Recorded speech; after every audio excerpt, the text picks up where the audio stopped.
He started off with good intentions, a young man full of ambition, charm, and an unshakable belief that the world was his to conquer.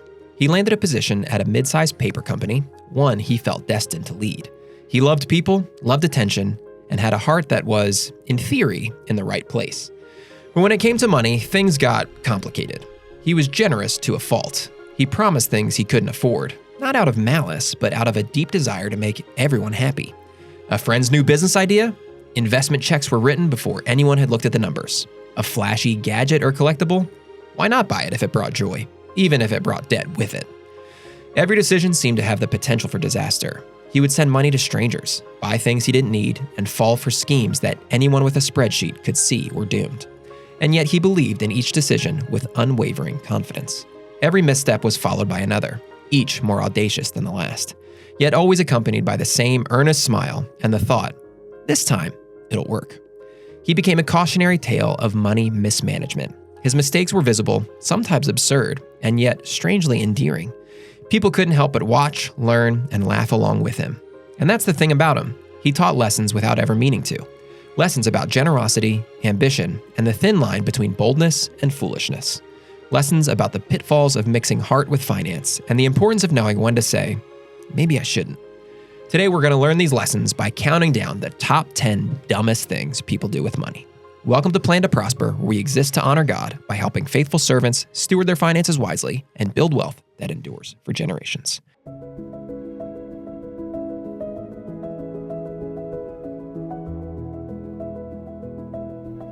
All right, Logan, we are here for another episode of Plan to Prosper. We're back from Thanksgiving, and we're ready to lock in. Good to be back. Good to be in this location. The last episode I did, my in-laws are very hospitable. It's my sister-in-law and her husband. I don't know if you could tell from the video though, but I was at my brother-in-law's desk. Okay. And my kids sleep in that room when we're there. And so he pushed his desk way back. So I'm sitting there and like the shelf behind me is like digging into my shoulders. So I'm sitting there like that. I don't know if anybody will be able to tell, but it wasn't the most comfortable situation. Well, the fact that you did it is what matters most. And I look forward to watching it. Maybe. He might disagree when you watch it. Okay. Well, I appreciate you doing it and being committed to the process. I was gallivanting in Florida, not a care in the world, thinking about the podcast was the last thing on my mind. So you're a better man than I. Trust the process. Trust that process. So you're back. You were in Boston for Thanksgiving? Yeah. Yep. In Boston? I spent a day downtown, but out like half hour outside. Okay. Framingham, is that a town? Yeah, that's the big one closest to where I stay. Okay. I stay in Ashland. Ashland. Okay. You were outside of Orlando? Yeah, in Orlando. In Orlando. Mm-hmm. Was it warm? Yeah, the first couple days were like just moderate. Like it didn't feel warm or cold. It was just kind of like 60. Okay.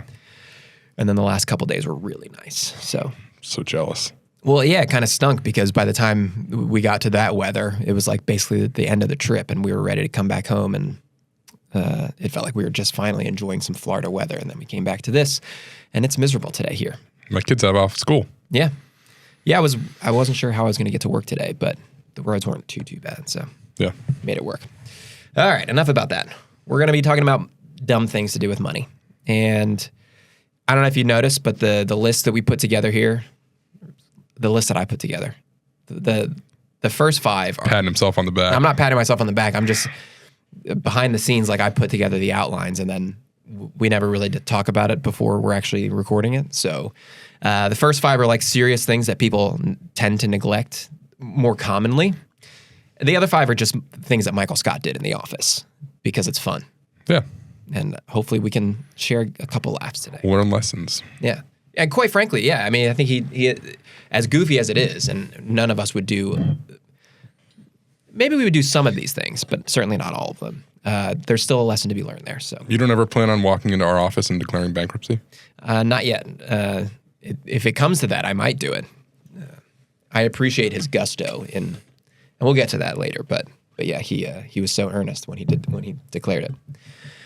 All right, Proverbs 21:20 says, "Precious treasure and oil are in a wise man's dwelling, but a foolish man devours it."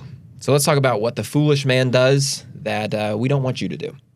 And starting with number 10 of serious money mistakes, we would say that paying only the minimum on credit cards is a mistake that you should not be making. Yeah, but it's easy to do. Yeah. You just see, oh, what do I owe this month? $200, check. Yeah. Without realizing it's just going to keep climbing if you do that. Yeah, and specifically we're talking about like high interest credit cards, not necessarily like sometimes stores have promotional offers where it's like 0% financing for 24 months and you couldn't afford to buy that thing that you might have maybe needed. So you put it on a store credit card that's in reality is a 0% interest so long as you actually make the minimum payments. Yeah, that's the important thing with those. And also, I know one strategy for paying off credit card debt is rolling into a credit card that offers the 0% for so long. I don't think it's the worst idea, but just make sure you get that paid before you hit the end of that promotional period. Right. Yeah. Because otherwise, you look at the terms, you'll see what the interest rate would be if you missed that or you didn't make the payment in time. They're outrageous. So I was talking to somebody who said that if they didn't hit it before the end of the 0% period, then the interest is charged retroactively. Yeah, I believe it. And it makes sense. I think they're counting on that happening to a handful of people so that they can actually profit off of it. Because otherwise it doesn't make sense financially for them if everybody makes payments on time. Right. Because they're not making any money. Exactly. So yeah, just be careful of that. But if you have just your normal credit card, your whatever that you sign up for, make sure you're paying off that balance every single month. Yeah, and that's where he who shall not be named, that's where we disagree. Because I went on a nice vacation last year using credit card points. Yeah, there are rewards that you can get from credit cards, and the credit card companies know this. They have to make money too, and they're counting on people not making their payments in time and accumulating debt and getting these interest payments. We don't want that for you. We want you to be debt-free. Don't want to be a slave to the lender. So make sure you're paying off those credit card payments every single month with not carrying a balance over, because then you won't ever pay interest on it. Yeah. It's been a while, but I did have a period where I had a balance and I was like, oh, I got to get this balance down to 0. And it's not a fun feeling. No. Yeah, not at all. So we're not anti-credit card. Theoretically, we're anti-credit card balances. Yeah. For an extended period of time. Yeah. I'm not anti-balance as long as you pay it off at the end of the month. Yeah. Yeah, obviously things happen. We want you to have an emergency fund, but like, let's just say you're at the beginning of your wealth building journey. You don't have your emergency fund yet, and you have to go to the emergency room for whatever reason, and all of a sudden you're faced with a $5,000 bill or a $1,000 bill that you just couldn't pay in cash. Maybe that there's a situation where the credit card kind of saves you from. But again, you're ending up in high interest debt, so you need to pay it off as soon as possible. So, are you one of those weirdos that pays like every 2 days or something? Yeah, because I don't like paying huge balances, so I'd rather pay. I treat it really like a debit card. I want that money coming out of my account as quick as possible, like it would if I was just using a debit card. So you're actually only using it for the rewards? Yeah. Well, what do you mean? How else would I use it? Well, like the convenience, you mean? Yeah, I don't even pay it. Danielle pays the bill, but it's like as long as it's paid before the credit or the interest starts accruing, I'm fine. But yeah, it mostly stems from I'm obsessively checking, because it's me and my wife that would spend out of it, and I keep track of all of our expenses on a spreadsheet manually. So I'll check it to see how much something costs. If I knew like she was going to the grocery store today, and I'll put it in our spreadsheet, and then while I'm there, I just hit the pay balance. So I just get rid of it in one click. Okay. Yeah. Real quick tangent. Yeah. It's the technology these days has gotten pretty cool. I put my credit card in my Apple Wallet, like did all that stuff. And then I went to New York recently and Boston, and now you just like tap your phone on the thing to get into the subways. It's pretty cool. I mean, the phone pay thing has been around for a while, but just with the subway. Like the transit, yeah. Gotcha. Yeah, I don't know. It was just... I don't ride public transportation in major cities. I don't trust that. You're in a train car. We won't get into it. All right, that's number 10. Number 9, ignoring your emergency fund. So these two kind of go hand in hand because, like I said, you may, if you don't have an emergency fund and an emergency happens, you may end up putting it on a credit card, which is not an ideal situation. Yeah. don't ignore your emergency fund. I actually think there's also a flip side to this, though, where you just keep saving to your emergency fund and never save anywhere else. Oh, yeah. We don't want that. Yeah. You limit it to that 3 to 6 months. We've talked about this in previous episodes of living expenses, your strict living expenses, not your extra fun stuff. Like it's what you need to survive. Figure out how much that costs per month for you and your family. 3 months if you're a dual income family, 6 months if you're a single income family is the easiest way for me to think about that. Once you do that, stop saving cash. You have too much cash at that point, and you're actually losing money because of that, because of inflation. Yeah, I was talking to somebody recently who was saying, I only feel comfortable if I have a year's worth in my emergency fund. I was like, well, that's a bit more conservative than I would recommend. Yeah, I think that's okay. Like, I don't know if we've talked about this before, but like in retirement, I think once you're actually not making money anymore, I think stretching that to 12 months makes sense. But I would never recommend more than 12 months. Yeah. But even that is really only for retirees. Right. Yeah. But yeah, don't ignore it either. You want a balance to pay for the emergencies. Right. When they come, which life always brings some kind of emergency at some point. Yeah. So once you got the emergency fund, keep it there and invest your extra cash flow elsewhere. But then if you dip into your emergency fund because an emergency happens and you need to spend X amount on an emergency room visit or something like that, stop investing for a little bit or whatever that extra cash flow then started going to, replenish your emergency fund and then go back to saving and investing elsewhere. Yeah. Just make sure that that's always, as best you can, got about 3 to 6 months of living expenses. So don't ignore the emergency fund. Number 8, financing depreciating assets long term. We talked about cars last time. Yeah. Last time? 2 times? Whatever. Yeah. A couple episodes recently. ago. Yeah. Electronics. We haven't really talked about that. Yeah, like if you're, your phone. I did it with the iPhone. Yeah. At one point. That's actually why I have an Apple Card, is because it was. I think they did the same thing though. I think it was. I could finance it 0% for 12 months if I opened an Apple Card. Yeah.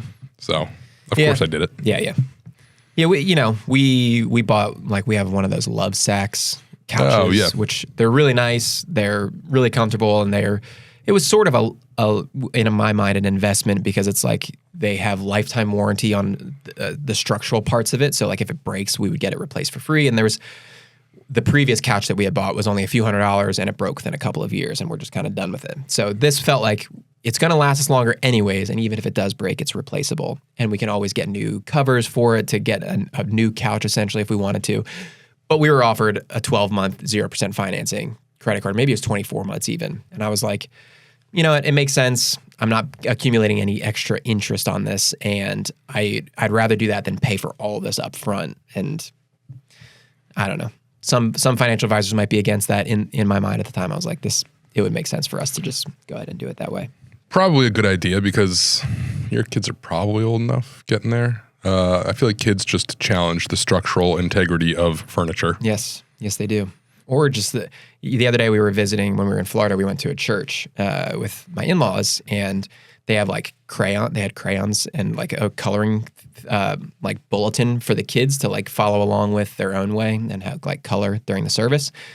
And at one point, I guess I just wasn't paying attention to what my 2-year-old was doing, or almost 2-year-old, and looked over, and she had used the crayon all over the upholstery of the chairs in the sanctuary. And so I'm always expecting to come home from work and see that on the couches, like crayons, markers, whatever. It hasn't totally happened yet, but there's definitely been some stains. And the nice thing about the Love Sack covers is you can just take them off and throw them in the washing machine. Oh, that is a good, especially for you because you've got the cat. Yeah, he's not the problem. It's the kids. When I had a cat, it was a big problem. Yeah. The big problem with the cat is like the scratching, but he's pretty good at not doing that. So, so financing a depreciating asset. So this is like, we talked about the car thing, like taking on a 7-year loan for like a really old car that's just going down in value. Probably not the best move. Yeah. Anything that's going to just continually decrease in value while you use it. And we get it. So that we talked about this in the episode, is how to finance cars in different lengths of term, depending on what kind of car you're buying, how many miles are on it, the age of it. So we're reasonable here. We're not saying you can never finance a car for any reason whatsoever. We're not that way at all. But just having a really, really long-term debt, like a 7-year debt on a car that maybe is only going to last you 2 or 3 years is not a good move. So don't do that. Yeah. Yeah. Because you're still making payments on a car that's gone. Right. That's bad. Or you have to roll it into your next debt. Yeah. Which never works. Never is always a bad financial choice. Yeah, yeah. All right, that's number 8. Number 7 is spending above your means. I think we're all prone to this from time to time, and it's just spending more than we make. Yeah. I mean, I think number 1 is make sure you know what your means are. Yeah. So I think some people do it without even realizing. Yeah. Yeah. So yeah, knowing what your means are, and maybe it's not always spending more than what you make, but it's like spending so much that you're not giving, you're not saving, you're not investing. Like if you're not able to set aside any of your finances towards anything that's protecting you longer term or just being generous, then you're probably overspending. Yeah. It's not just that you're spending more than what you're making. You might be spending exactly what you're making, but that leaves you no room for giving, no room for saving. Yeah, and good luck if you end up with that hospital visit or something. Right. Yeah. So all of our general financial wisdom is living below your means so that you're prepared for the inevitable things that come your way. Unlike what I think most people want to do, we can't live like the U.S. government and just continually spend. Yeah, because we can't print our own money. Yeah, we can't be $30 whatever trillion in debt like we are. Right. Number 6 is, this is similar to the other one, but buying too much house or a car that you can't really afford. So a house is not a depreciating asset necessarily. Right. I suppose it can at times. It moves, yeah. But in general, it's a fairly safe investment that you could expect over time to grow in value. Yeah. You're always assuming you'll be able to sell it for value, unlike cars. Exactly. Yeah, you'll almost never do that with cars. Yeah. Some people do the like every 2-year car thing where they'll get a decent trade in and stuff, but yeah, I feel like the majority of people drive that thing into the ground. You're not going to live your house into the ground. That's the thing. Yeah, you can't use your car to the extent that you want to, like just using it as much as you want and expect the value to go up. The more you use it, the more that value is going to go down. Whereas a house, you live in that thing every day and the value is increasing, theoretically. And there's definite upkeep that you need with a house, but you're not, I feel like with a car, there's no amount of upkeep that's going to keep it from depreciating. Yeah. Yeah. So because you do need a house, you do need a car, but the temptation is to overspend on these items. And we've talked about that in that episode. So go listen to that and what we think is wisdom for how to buy a house and how to buy a car. Excuse me, I just inhaled saliva. That was gross. Thanks for telling everyone. I feel like I had to clarify. Why did I just start choking? That's what happened. But overextending for like the dream house will lead you to be house rich, cash poor, and you'll be having a huge mortgage payment, and you'll have very little left to spend and to save and to give. Yeah, and I think you discussed this on that one episode. There is some flexibility in there. Like our recommendation is 25%, but you can extend up to like 30%, right? Isn't that? Yes. Wasn't that? And I think the important thing to realize there is that if you extend up to 30% in the typical situation, it's going to continually decrease because the majority of people are in accumulation phase and continually make more, but that at least the principal and interest payment, which is typically the majority of the payment, is going to stay static throughout the life of the loan. And what he means when we're talking about the 25 to 30%, that's how much your overall housing payment is. That's mortgage, interest, and insurance. Taxes. Should be no more than 25 to 30% of your total income. So if you make $100,000 a year, your payment shouldn't exceed $25,000 for the year, or whatever, a little over $2,000 a month. The only exception to that is I was talking to a client yesterday who lives in New Jersey, and the town or whatever area, whatever organization, local organization decides taxes, raised their taxes by 40% last year. So in that case, that payment is getting inflated. Yeah. Yeah, that's rough. Yeah, where you live has obviously has a huge impact on it. Just not only from property taxes, but just the home values themselves. So Yeah. it's something to keep in mind when buying a house. Well, yeah, we are doing this podcast in Westchester. Where I live, the property taxes are like 300 times the property taxes in Westchester. Really? Yeah. Huh. I thought property taxes were high here. Not Westchester. Yeah. I mean, I think it's higher compared to like Delaware, Okay. but Westchester compared to Downingtown, Westchester's much lower in property tax. I think it's because of like the amount of business that they have that they can Just tax them instead. Yeah, basically. Yeah. All right. So that's numbers 10 through 6. These are things that we all would probably struggle with in one way or another, or would be tempted to. Yeah. The next 5, you'll struggle with some of these probably. I don't just mean you, although maybe. It's just call me out. Just keep calling me out on things. But we're going to look at lessons from our favorite regional manager of a paper company, Michael Scott. Michael Scott. From The Office. If you haven't seen the show by now, it's about 20 years old, so some spoilers are coming. That's on you if you haven't watched it yet. I think it started, I was like sophomore in high school maybe. Oh, yeah. Yeah, something like that. So, man, am I old. Right. I know. Well, I remember in high school every Friday, because episodes aired every Thursday. Yeah. Every Friday at lunch, I sat with this crew that would discuss the last night's episode, and we would laugh about our favorite jokes. And this was before you could like binge watch stuff or like rewatch. So it was just like watching it live and then just remembering the funny things that happened in the episode. And now we can just like pause and rewind and do all these. I mean, I guess some of that existed back then, but. Well, yeah, I didn't get into it until I think like the beginning of the 3rd season. Yeah. But I didn't start at the beginning of the 3rd season.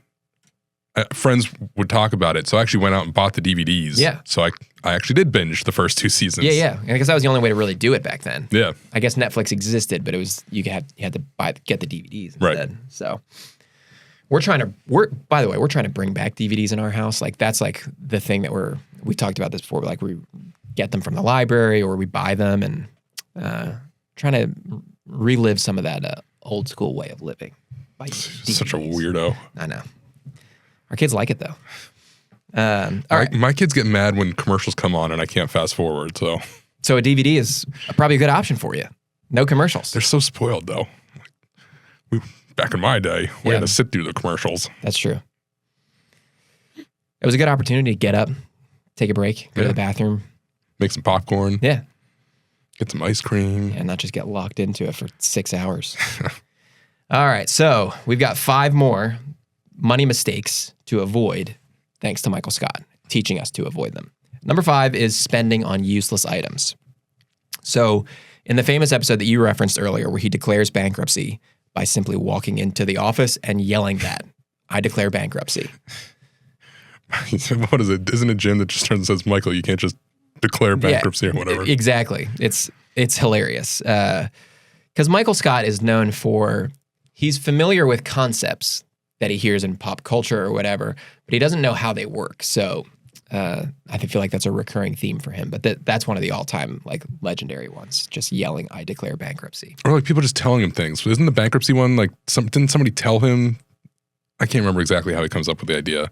But I feel like there are other things where somebody will mention something and he just doesn't understand it fully. Yeah. Yeah, he just goes all in. But yeah. So in that episode, Oscar, who's the accountant on staff and who's one of the more like sharp-minded employees of the office, he reviews his finances for him, and he discovers that he's been spending a lot of his money on stuff that, quote, no one ever needs, like a Core Blaster Extreme exercise machine.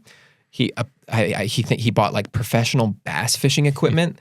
No, he is not an outdoorsman whatsoever, as evidenced by the episode where he tries to survive in the wilderness and he can't make it for more than a few hours because he's about to eat mushrooms and kill himself before Dwight steps in. And then multiple magic sets. He's known for being a performer, an entertainer, and so he buys a lot of magic sets because he's basically a child. Well, wasn't there like a video of him like as a child doing the magic too, and that's why he kept wanting the magic sets? Ever the showman. And that comes out, he does the trick with the straight jacket and the coin or the key that he hides in his mouth, but then the key falls on the floor and Jim covers it up with his foot. So Michael's kind of stuck in a straitjacket. Yeah. So he buys a lot of stuff that he doesn't need. And in another episode, I'd forgotten about this one. I think it's when he proposes to Holly. He's somebody like he was showing the ring to somebody. And they were like, wow, like it was a magnificent ring. And it's like, how much did that cost? And he was like, only 3 years' salary. So maybe $300,000 on a ring. Is she the only one that got a ring from him? Yeah, because he proposed to... He proposed on Diwali to that one woman. Right, who's his actual wife in real life. Yeah, that's right. Carol. I can't remember if he had a ring or not, or if he just like spontaneously did it. I kind of think he just spontaneously did it and wasn't planning on it. Until that night when he felt compelled to. Right. Because he never proposed to Jan, I don't think.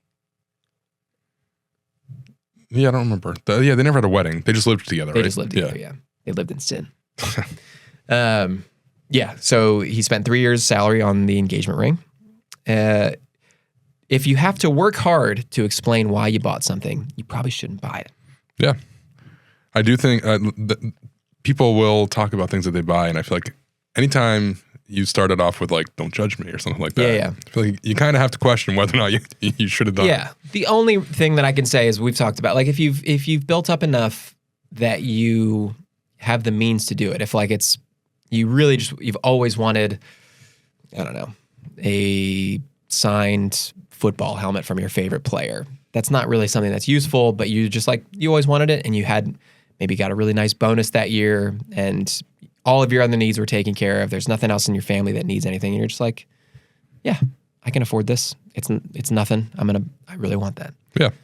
It's okay to enjoy that every once in a while. But for a guy like Michael Scott, who doesn't have the most means, and clearly, as we'll see, is very poor with his money, he shouldn't be spending his extra money on any of this stuff. Right. The other thing I think of spending on useless items, it doesn't always have to be big. Like I think of subscriptions that like sometimes you subscribe to things and then you realize, oh, I never even used that after subscribing. Yeah. Yeah. So it's a good exercise. Take a look at what you spent your money on the last month and be an Oscar. Yeah. Yeah. Oscar, I think, seems to be pretty good with his money. Yeah. Number 4, investing in your friends' startups.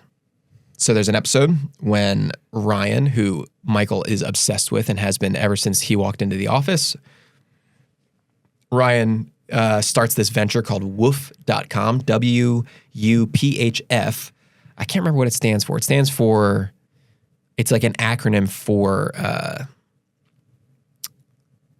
basically the idea was you could get all of your notifications in one place. So whether you get a voicemail, a text message, a message on Facebook or whatever, it would all come to one place. So like an iPhone? Yeah. Okay.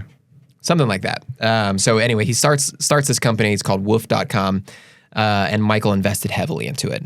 We're not told a specific number, but we do know that he's the majority shareholder. So he invested more than anybody. Is this before or after Ryan goes to prison?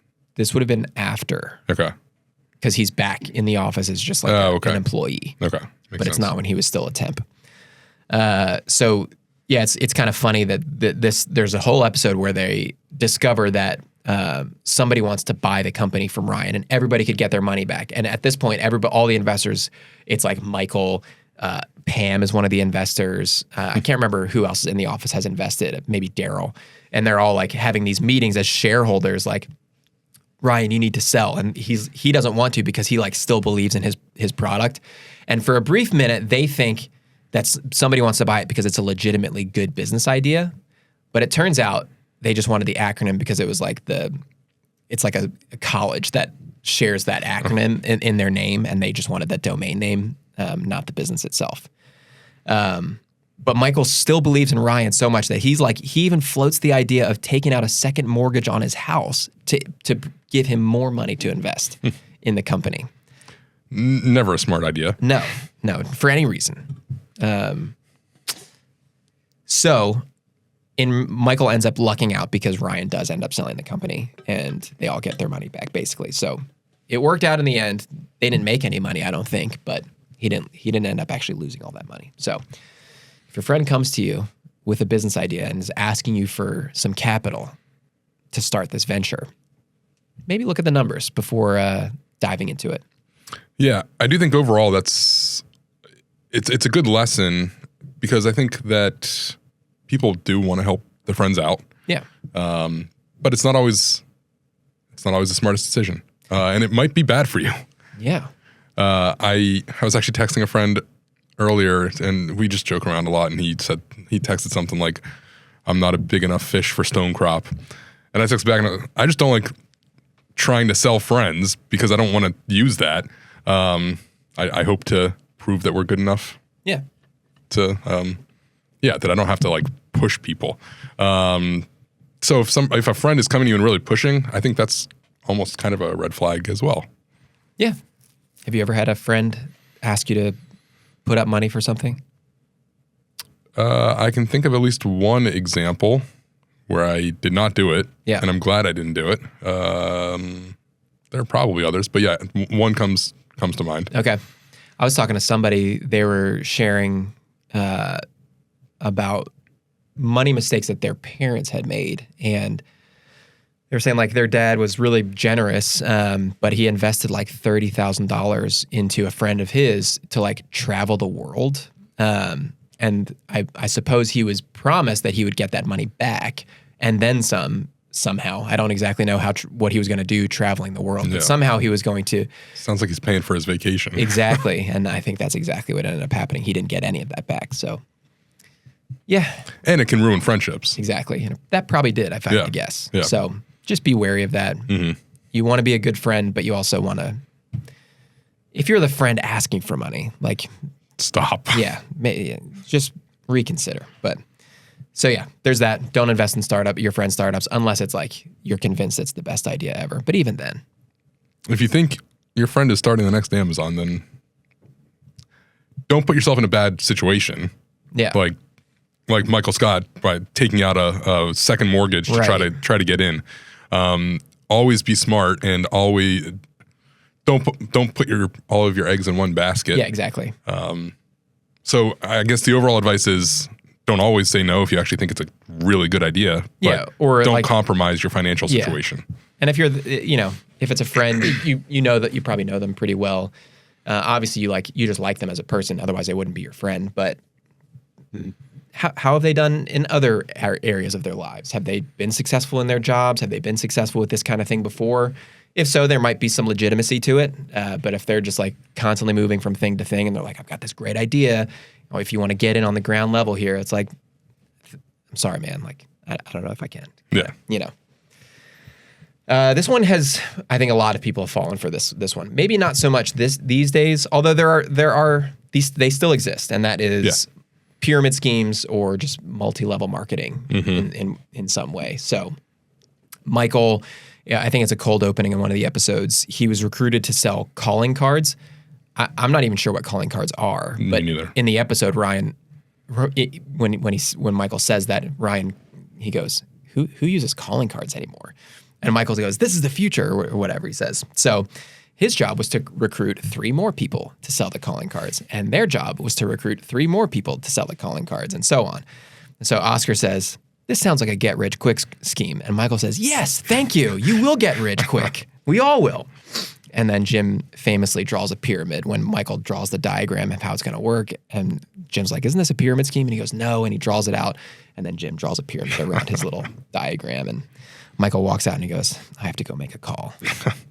So I think modern examples of this, I see this online all the time of people selling like courses. Like if you buy my course, I will teach you how to make money. And then you go through the course and then it turns out that their way of making money or for you to make money is to sell that course to somebody else. Yep. So you're just... Nobody's really getting anything of substantial value. Yeah. It's just a continual sale of this one ebook or whatever. So don't fall for that kind of stuff. Yeah. I feel like I was seeing a long time ago, like affiliate marketing was a big thing on like Twitter or X now. And that's a legitimate thing. Like you can do it, but I think just err on the side of skepticism when somebody on the internet is telling you that you can make a lot of money doing their thing. Yeah. I actually kind of combining the last one with friends and this one, I had a friend from high school, kind of more of an acquaintance, but I remember this was after college. I hadn't talked to him a ton during college, and I think he sent me an email or something and said that he was trying to get some people to hang out with in at his apartment. And I got there, and there were like 10 of us, and we were talking, and then he was like, all right, now I'm going to show you what I'm selling. And I feel like we all were kind of sitting there like, what did we get roped into? Yeah. Yeah, that's the other thing. It kind of ties back to the previous one, is that there's going to be this tendency, if you sign up for one of these things, is to get people that you know involved. And so whether it's, even if it's selling legitimate products, like, I don't know, Cutco knives were big for this, like going door to door and selling knives. This one was like typical grocery type items. Okay. Amway is another example. I actually think it was that. Yeah. I think Mary Kay is like, I think women, because it's like beauty products and things like that. You always know the good ones because they're driving around the pink cars. Oh, I didn't know. That's like one of the rewards if you're like a top seller for the year or something. Yeah, I think you'd host these like parties where you invite your friends over, but then you'd just be like basically trying to sell them stuff. Yeah. So it could end up potentially damaging relationships if you're just trying to sell your friends stuff that you're trying to sell. Right. It's maybe not the best move relationally. Yeah.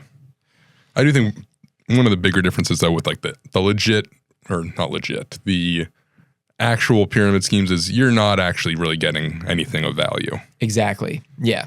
So some of those things that we mentioned, you're getting something of value, but you're being sold by a friend. The pyramid scheme, you're not really getting anything valuable. Right. Typically. Yeah. Yeah, exactly. It's just the person at the top is getting all the money. Yeah. And everybody trying to sell you to sell their friends to sell their friends. Exactly. Yep. So I don't know how often these come up in this day and age, like a traditional pyramid scheme, but if you start to sniff that out, that like, oh, wait a second, just try to trace the trail back and try to figure out what is the thing of value here. And if you're having a difficult time doing that, it might be a sign that this isn't a legitimate thing. Yeah. All right. Number 2, the last 2 are ridiculous ones. But not always, not, I don't know, we'll discuss. This one happens. We still see it, yeah. And I think, we certainly keep an eye out for this for some of our clients too, because, so in that same scene where the pyramid scheme happens, Toby calls Michael out and says, "Didn't you lose a lot of money on that other investment from the email?" And Michael responds, "You know what, Toby? When the son of the deposed king of Nigeria emails you directly asking for help, you help. His father ran the freaking country, all right?" So don't send money when you get the scam. Don't send money to the son of the deposed king of Nigeria. Yeah, and it's not always going to be some king that needs money to whatever. Sometimes it'll maybe appear a little bit more legitimate. Totally. And don't get roped into it. Yeah, so they're getting really smart with it now. They'll call you or something, and they'll tell you that your credit card has been hacked or something like that, and that you have to, if you don't want to lose any more money than you already have, give me the credit card details so that we can cancel. Like they might try to present themselves maybe from the credit card company and provide the credit card details so that they can cancel it for you. And you just give your credit card information over the phone, and all of a sudden they're off and spending it on whatever. So if it sounds suspicious, it probably is, because there's a lot of these people that are doing these scams. At one point, my grandmother got a call late one night, probably 9 o'clock or something. She claims it was my voice, but at this point, she was pretty deaf. Yeah. So I'm skeptical of that point, but it was somebody saying that they were me and that I was in jail and that I needed bail money. And I don't think she could figure out how to get me money. So like she hung up and called my mom and was like, "Oh, Logan's in jail?" And my mom like texted me and was like, "Are you all right?" And I was like, "Yeah, I'm sitting on the couch watching TV." Yeah. So don't fall for things like that either. I think your grandma she was like, if he's in jail, he probably deserves it. So he can stay. Yeah. Yeah. So there's any number of scams that might come your way. And I do think they tend to target more elderly people because they tend to have more money and would be more susceptible to it. not because of any other reason other than just they want to help. Like it's usually coming from a good place, and they know that they could probably more easily trick those people because they're taking advantage of somebody's kindness. Yeah. I was talking to somebody else whose mother-in-law, I would guess probably, I think he told me, but I think late 70s, early 80s, lives in Florida. And so I guess the important part about that is he wasn't like looking over her shoulder at what she was spending money on and everything. They knew that I think she started with like $200,000 to $300,000, and she's trying to move back. They figured this out as she was trying to move back up to Pennsylvania, that she had no money to her name. They figured out that over the last 2 to 3 years, she had met a guy online, never met him in person, but they were like boyfriend, girlfriend, or whatever. Mm-hmm. And he would slowly just like each week or whatever make up some story about why he needed money. And she's over 2 to 3 years sent him $200,000 to $300,000. Oh no. And yeah, to your point, it was kind of, I think there was, if I had to speculate, there's probably a mix of her wanting to be kind and also her thinking, oh, I've got this boyfriend. Yeah. But either way, it's taking advantage of an elderly person who is in a vulnerable state. Yeah. Yeah, that's tough.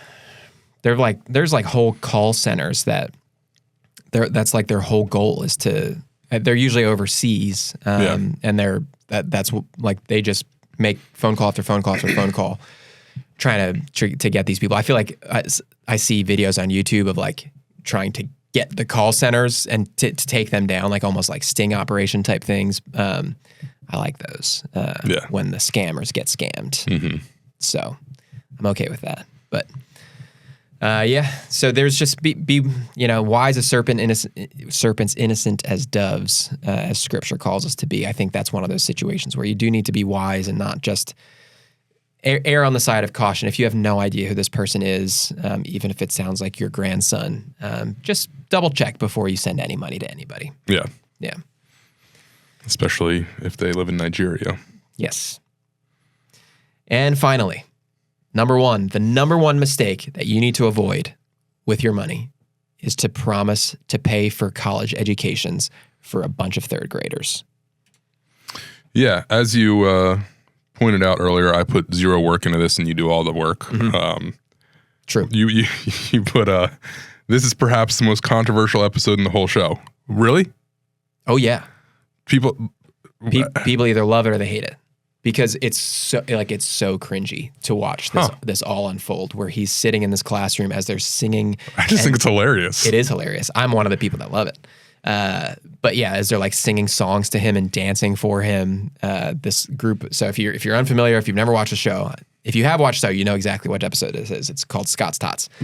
And when Michael was in his 20s or 30s, so 10 years prior to the episode, Michael visited a group of third graders and he just fell in love with them because he's got a big heart.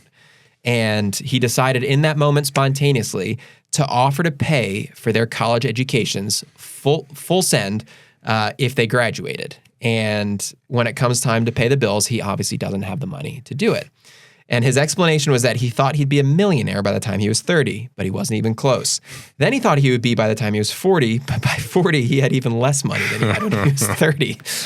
And so it didn't work out for him. But as Erin points out in the episode, she says she was talking to the teacher, and most of the students at that school wouldn't have graduated at all. And because of that simple promise, they all graduated. And so it wasn't for nothing, but... So you're saying we should make these empty promises? No. But it was, it's just one of those best episodes. And it has my favorite Michael Scott quote of all time in it when he says, "Of all the empty promises that I've made, this one is by far the most generous." So don't do that. If you're you can't make promises on future dollars that don't exist yet. Yeah, that you can't be sure will ever exist. Yeah. Yeah, I think it's okay to be, we obviously encourage generosity.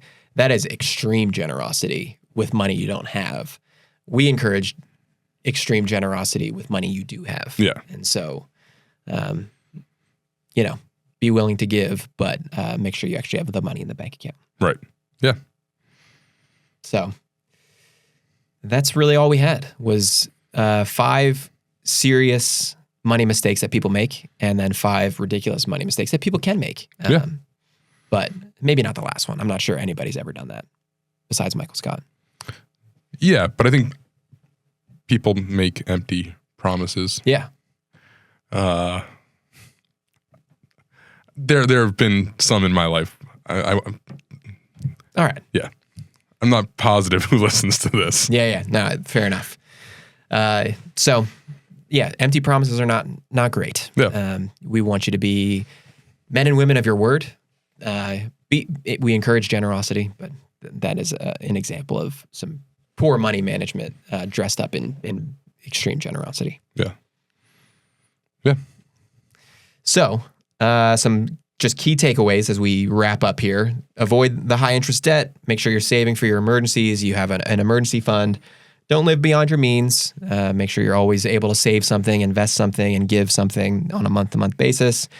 Make sure you're vetting your investments carefully. Yeah, and even to that point, don't concentrate too much in one investment. Yeah.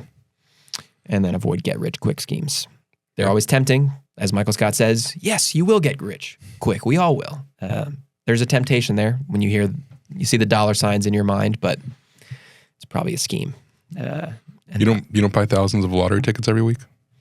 Not anymore. Yeah, okay. Yeah, that was before I was a financial advisor. I do. I think it hit $1 billion when I was my first year out of college, and I remember I worked in the tallest building in Boston, and the store at the bottom of the building sold lottery tickets. And so when it hit $1 billion, I remember seeing the line like wrap out of the store. And I actually stood in line for like 10 minutes and bought one. Did you? Yeah, I fell for the hype of you could be a billionaire. Sure. Yeah, I think when I turned 18, I got like somebody, it was like my aunt or something, bought me a handful of lottery tickets as like a birthday gift. And that was fun for half of a second. But I didn't win anything. I also had a friend who gave me it was a fake lottery ticket that was like $1 million winner. And I was like 17 years old at the time. So I'm not even sure if you win as a 17-year-old, if you could even collect that. Yeah, I don't know. Because you can't buy, can you? I don't think you could buy one, but I'm curious if somebody gave it to you. Yeah. I don't know.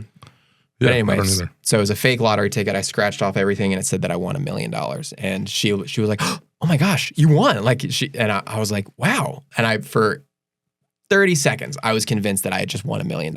Did she make like you had to like scratch it off and everything? Yeah. She like created She didn't create it. I forget. okay. I don't know where she got it. It was some prank lottery ticket that she got somehow. And she definitely got me for half of a second. But I realized that before too long that it was fake. Good. It would have been rough if you like actually brought that in to hand in. Yeah. Yeah, we're not friends anymore. No, that's not true. She's listening. I haven't forgotten. Yeah, so I don't think any of us are making necessarily the Michael Scott mistakes, but they're good things to be mindful of. Because if somebody comes calling and asking for money, don't fall for the scheme. Yeah. Any other thoughts? I don't think so. I'm just I'm sure everybody listening is glad that I'm not running this solo. I'm not so sure about that. Might have to do more of that, where I just go on vacation and you can handle it from here on out. Honestly, I think last week's episode was like 45 minutes, and if you cut out all the ums and uhs, it probably would have been 25. I look forward to listening to it. Alrighty. Well, thanks for listening to Plan to Prosper. We'll be back again next week. I don't know what we're talking about yet, but it's going to be a good one. Definitely. Yeah. Is that an empty promise? Yes. Yes, it is. Like, comment, subscribe. Email us. Smash that button. Smash the like button. Email us at plantoprosper@stonecropadvisors.com. I didn't know there was a bell on YouTube. Click the bell. Yeah, you had to teach me that one. The notification bell, so that you don't miss a single episode. Because not only are we releasing full episodes every Wednesday, but throughout the week we release these little shorts that are really fun too. It's just little snippets from our episodes that are even more fun.